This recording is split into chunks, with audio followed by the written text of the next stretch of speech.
বিদ্রোহীদের ধাক্কায় এবং একেবারে ভেঙে চুরমার হয়ে গেল তৃণমূল কংগ্রেস। ঋতব্রত বন্দ্যোপাধ্যায় তিনি এলওপির চেয়ারে বসলেন, তাকে সমর্থন জানিয়েছেন 58 জন বিধায়ক।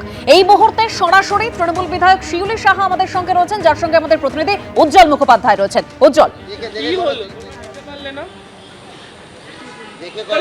দিদি দিদি এখানে রয়েছেন শিউলি সাহা সহ 58 জন বিধায়ক।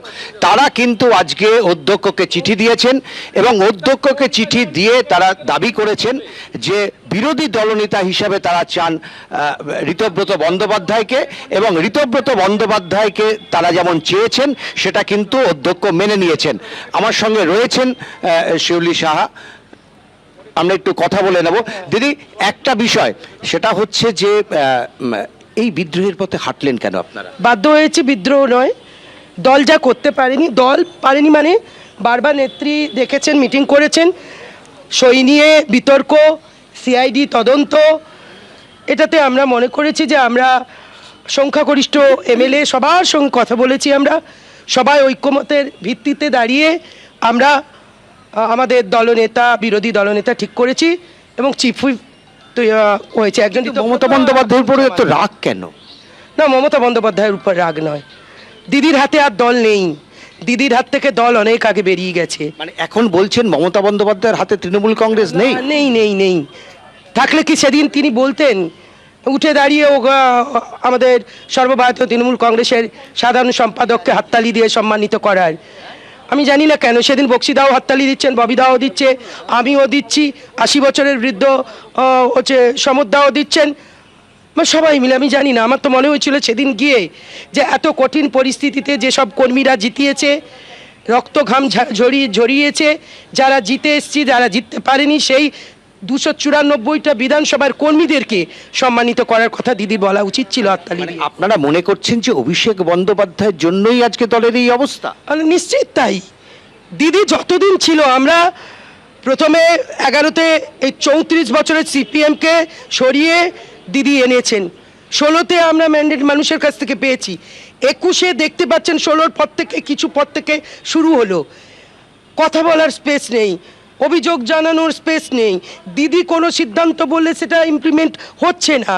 বহু ক্ষেত্রে দিদি বলে দিয়েছে এটা করে দে, করা হয়েছে, তারপরে তাকে চেঞ্জ করে দিদির নির্দেশকে অমান্য করে আপনারা মনে করছেন যেটা বলেছে সেটাই হয়েছে। এটা কি মনে করছেন অন্ধস্নেহ? দিদি বুঝতে পারবেন, দিদি যদি একটু বোঝেন, একটু চেষ্টা করেন আমাদের কে না বকে না সরিয়ে দিয়ে আমাদের কথাগুলো যদি একটু শোনেন। আজও দিদিকে আমরা অভিভাবক ভাবি, এখনও দিদি আমাদের অন্তরে, দিদিকে শ্রদ্ধা একটুও কমবে না। দিদি একটু ভাবুক কি করছে। কিন্তু দিদি যাকে এক্সপেল করলেন, দল থেকে বহিষ্কার করলেন, তাকে আপনারা নেতা নির্বাচিত করলেন, ফলে মমতা বন্দ্যোপাধ্যায়কে এটা মেনে নিতে পারবেন আপনি মনে করেন? আমি দিদিকে আপনাদের মাধ্যমে সামনে গিয়ে বলার সুযোগও নেই, তিনি শুনবেনও না। আমি আপনাকে বলি, ঋতব্রত বন্দ্যোপাধ্যায় যেদিন দলে আসে সেদিন দলের দাঁড়িয়ে কি সিদ্ধান্ত নেওয়া হয়েছিল যে ঋতব্রতকে দলে নেব কি না? তিনি সিদ্ধান্ত নিয়েছিলেন। রাজ্যসভায় কারা যায়? আপার ক্লাসের মানুষ একদম। রাজ্যসভায় তাকে এমপি করে কে পাঠিয়েছিল? দলনেত্রী। আইএনটিটিউসির রাজ্য সভাপতি তৃণমূল কংগ্রেসের কে করেছিলেন? মমতা বন্দ্যোপাধ্যায়। উলুবেড়িয়ার বিধায়ক কে করেছেন? মমতা বন্দ্যোপাধ্যায়। আজকে কথা বললে হবে? আমি তো বুঝি না এই প্রশ্ন নিজে তো তাকে পছন্দ করতেন, কিন্তু অন্যায় করেছেন বলে হয়তো সরিয়ে দিয়েছেন। আচ্ছা, অন্যায়টা কি করেছেন? তিনি এতবার তাকে পোস্ট দিলেন, তাকে রাখলেন, আর সে বিরোধী দলনেতা হওয়ার প্রস্তাব আসতেই সে খারাপ হয়ে গেল। অদ্ভুত কথা বলছেন। আমরা সবাই তো দিদির যা সিম্বল, তৃণমূল কংগ্রেসের সিম্বল, দিদির ছবি নিয়ে জিতেছি। দিদি যদি মেনে নেন এটাকে, আখরুজ্জামান কে? আপনারই তো বিধায়ক। শিউলি সাহা 6বার টিকিট দিয়েছেন আপনি, 4বার বিধায়ক হয়েছি, আপনারই সৈনিক। যার দল তাকে আপনি উপদেষ্টা করছেন, পুরনো দিনের লোক, তা আপনার মেনে নিতে আপত্তিটা কোথায়? কোথায় অন্ধ স্নেহ আপনার কাজ করছে? দাবি করবেন অভিষেক বন্দ্যোপাধ্যায়কে সরানো ওটা ওনার ব্যাপার। আমি শুধু বলবো নেত্রীর ভাবুন একবার, ভাবুন, একটু ভেবে চিন্তা নিন বাবা, প্র্যাকটিস করুন, কি দিদি ভেবে সিদ্ধান্ত নিক, একটা ভাবা উচিত। আমি বলবো 80 জনের 60 জন, আমরা প্রত্যেকের সঙ্গে কথা বলছি, আজকের 80 জনের 60 জন এক রায় দিয়েছে, আর যারা আছে এই 20 জন না, আমি এখন নামগুলো বলবো না, একটু আড়ালে গিয়ে জিজ্ঞেস করুন, তারাও একই কথা বলবে। সবাইকে নিয়ে থাকতে চাই, 80 জনই চলে আসুক, দিদি আমাদের পরামর্শ দিন, আমরা ফ্লোরে কাজ করব, বিজেপির বিরোধিতা করব, বিজেপির বিরুদ্ধে লড়াই করব। একেবারেই শিউলি সাহার দাবি যে 80 জনে চলে আসুন এবং তারপর মমতা বন্দ্যোপাধ্যায়ের নেতৃত্বে তারা কাজ করবেন। একেবারেই উজ্জ্বল শিউলি শাহ তৃণমূল বিধায়ক, তিনি স্পষ্ট বলছেন যে মমতা বন্দ্যোপাধ্যায়ের হাত থেকে দলটা অনেক দিন আগেই বেরিয়ে গেছে। আমি এখান থেকে একটু প্রদীপদার কাছে আসবো। প্রদীপদা, যে দলটা 15 বছর ধরে শাসন করলো, শাসক দল হিসেবে যে দলটা 15 বছর ছিল, যার নেত্রী মমতা বন্দ্যোপাধ্যায়, তার হাত থেকে দলের রাশটা আজ একেবারেই নেই। শিউলি সাহা যে কথাটা বলছেন অন্ধ স্নেহ, সেটাই কি কাল হলো তৃণমূলের? কবি সুভাষ মুখোপাধ্যায়ের একটা কবিতা আছে, লোকটা জানলই না, বাদিকের বুক পকেটটা সামলাতে সামলাতে তার ইহকাল পরকাল গেল, লোকটা জানলই না।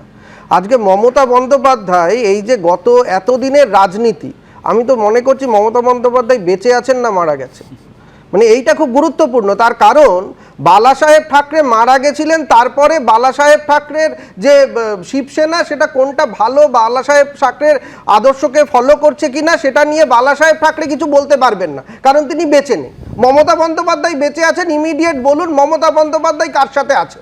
মমতা বন্দ্যোপাধ্যায়ের আদর্শ নিয়ে এইখানে ঋতব্রত ব্যানার্জিরা বলছেন আমরা মমতা বন্দ্যোপাধ্যায়কে পরামর্শদাতা করছি, আর ওখানে অভিষেক বন্দ্যোপাধ্যায় বলছেন যে আমার গলাটা কেটে নিলেও আমার যে আওয়াজটা বেরোবে সেটা হচ্ছে মমতা বন্দ্যোপাধ্যায়। ফলে আজকে মমতা বন্দ্যোপাধ্যায় বেঁচে আছেন, উনি সুস্থ থাকুন, উনি তাড়াতাড়ি আমাদের কাছে, সারা পশ্চিমবঙ্গবাসী যারা এখনো 2 কোটি ভোট মমতা বন্দ্যোপাধ্যায়কে দিয়েছে, 40% ওপরে তারা মমতা বন্দ্যোপাধ্যায়কে দেখে দিয়েছেন। ফলে আমি বলছি যে আজকে নির্বাচনের পরে, পরাজয়ের পরে তৃণমূল কংগ্রেসের 80 জন বিধায়কের মানে বেশিরভাগ বিধায়ক তারা মমতা ব্যানার্জি কালীঘাট বাড়িতে গেছিলেন, মিটিং হয়েছিল, সেই মিটিংয়েই এগুলো ঠিক হয়েছে যে তৃণমূল কংগ্রেসের মধ্যে একদিকে অভিষেক বন্দ্যোপাধ্যায়ের সঙ্গে কিছু পুরনো লোক থাকবে, আর আরেকদিকে নতুন যারা, তাদেরকে দিয়ে তৃণমূল কংগ্রেসকে বেঁচে থাকতে হবে, মমতা বন্দ্যোপাধ্যায়কে বেঁচে থাকতে হবে। এই চিত্রনাট্য কালীঘাট বাড়িতে মমতা বন্দ্যোপাধ্যায়ের নেতৃত্বে, মমতা বন্দ্যোপাধ্যায়ের কৌশলে এই চিত্রনাট্য হয়েছে। কারণ মমতা বন্দ্যোপাধ্যায়ের কথা ছাড়া, মমতা বন্দ্যোপাধ্যায় যারা সৈনিক বলছে, সবাই তো মমতা বন্দ্যোপাধ্যায়ের সৈনিক, মমতা বন্দ্যোপাধ্যায়ের কথা ছাড়া কেউ কিছু করেন না। এবিপি আনন্দ, এগিয়ে থাকে, এগিয়ে রাখে।